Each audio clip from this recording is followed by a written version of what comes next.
Hi hello YouTube family, ಹೇಗಿದ್ದೀರಾ ಎಲ್ಲ? ನಾನಿವತ್ತು ನಮ್ಮ ಅತ್ತಿಗೆಯವ್ರ ತೋಟಕ್ಕೆ ಬಂದಿದ್ದೀವಿ. ನಿಮ್ಮದ ತೋಟ ಅಂತ ಕೇಳೋಕ್ಕಿಂತ ಮುಂಚೆ ಹೇಳ್ತಾ ಇದ್ದೀನಿ, ನಮಗೆ ಯಾವುದೇ ರೀತಿಯ ತೋಟ ಹೊಲ ಮನೆ ಏನೂ ಇಲ್ಲ. ಇದು ನಮ್ಮ ಅತ್ತಿಗೆಯವ್ರ ತೋಟ.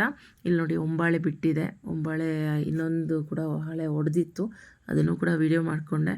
ತುಂಬ ಖುಷಿಯಾಗುತ್ತೆ ಈ ಕಡೆ ಬಂದಾಗ. ಮಕ್ಕಳಿಗೆ ಎಸ್ಪೆಷಲಿ ನನ್ನ ಮಗನಿಗೆ ಈ ಥರ ಅಡ್ವೆಂಚರಸ್ಸಾಗಿ ಓಡಾಡಬೇಕು ಅಂದರೆ ತುಂಬ ಖುಷಿಯಾಗುತ್ತೆ. ಅದಕ್ಕೆ ಅವನನ್ನು ಕರ್ಕೊಂಡು ಬಂದೆ.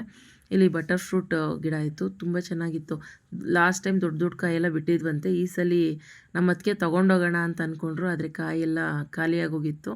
ಸೊ ಹಾಗಾಗಿ ಸುಮ್ಮನೆ ಬರೀ ಕೈಯಲ್ಲೇ ವಾಪಸ್ ಬಂದ್ವಿ. ನೋಡಿ, ಇವ್ರದ್ದು ತೋಟ ಬಂದು ಹಿಂದೆ ಗುಡ್ಡ ಇದೆ, ಮಧ್ಯದಲ್ಲಿ ಇವ್ರ ತೋಟ ಇದೆ. ಗುಡ್ಡ ಅಂತೂ ನಿಜವಾಗ್ಲೂ ಟ್ರಕ್ಕಿಂಗಿಗೆ ಮಾಡಿಸಿದ ಜಾಗ ಅಂತ ಹೇಳ್ಬೋದು. ತುಂಬ ಅಂದರೆ ತುಂಬ ಚೆನ್ನಾಗಿದೆ. ಯಾವುದು ರೋಪ್ ಕೀಪ್ ಹಾಕೋ ಅವಶ್ಯಕತೆ ಇಲ್ಲ, ಕಷ್ಟಪಟ್ಟು ಹತ್ಬೋದು. ಇನ್ನು ಇಷ್ಟೆಲ್ಲ ಓಡಾಡಿ ಸುಸ್ತಾಗಿ ಸ್ವಲ್ಪ ರೆಸ್ಟ್ ತೊಗೋಬೇಕಂದ್ರೆ ಇಲ್ಲೊಂದು ಮರದ ಕೆಳಗೆ ರೆಸ್ಟ್ ತಗೋ. ನೋಡಿ, ಇಷ್ಟು ಜಾಗ ನೆರಳಿರುತ್ತೆ, ಆರಾಮಾಗಿ ಕೂತ್ಕೊಂಡು ರೆಸ್ಟ್ ಮಾಡ್ಬೋದು. ಮಕ್ಕಳಿಗಂತೂ ಸಮ್ಮರ್ ಹಾಲಿಡೇಸಲ್ಲಿ ಇಲ್ಲಿ ಕರ್ಕೊಂಬಂದರೆ ತುಂಬ ಎಂಜಾಯ್ ಮಾಡ್ತಾರೆ. ನಮ್ಮಂಥವರು ಸಿಟಿಲಿರೋರು, ಏನೂ ಇಲ್ದಲೇ ಇರೋರು ಇಂಥ ಜಾಗಕ್ಕೆ ಹೋದಾಗ ಸ್ವರ್ಗನೇ ಕೈಗೆ ಸಿಕ್ಕಂಗೆ ಅನಿಸುತ್ತೆ.